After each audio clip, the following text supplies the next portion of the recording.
Vispārībā, kā tev šķiet, kas ir tas, kas pietrūkst Latvijā dzīvojošiem vīriešiem? Jo parasti saka, nu, tie latviešu vīrieši. Sievietes mums ir stipras, spēcīgas, strādā, gudras.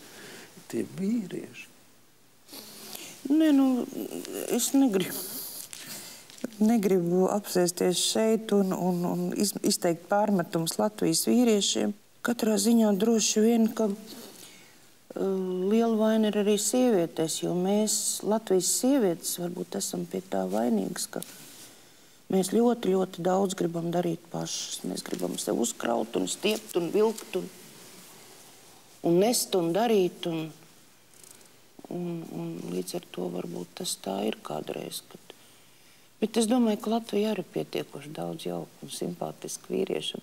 Nu, tev ir dēls.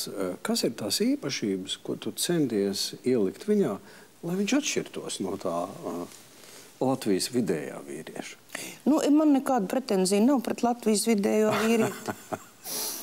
Bet katrā ziņā man ļoti vienmēr ir gribējies, lai viņš būtu gudrs.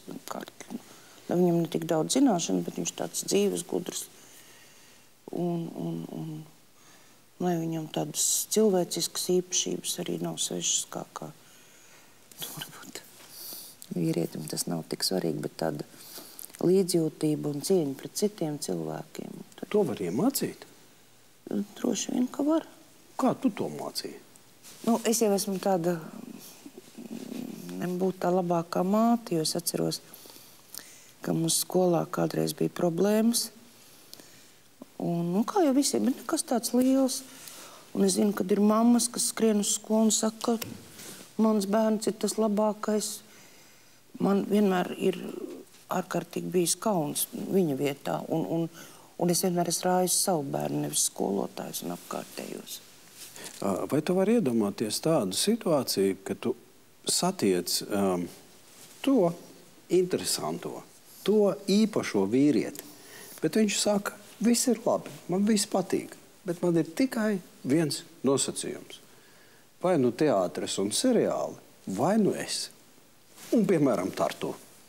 Nezinu, cik sievietes ir. Dažas ir. Grace Kelly un kur atteicās no darba, vai es nezinu. Bet tu vari iedomāties, ka tāda situācija vispār ir iespējama? Nu, droši vien, ka tāda ir iespējama, bet es domāju, ka viņš jau pats pēc tam, ja es arī piekristu, viņš droši vien būtu zaudētājs. Nu, kas tad man jāatņem to?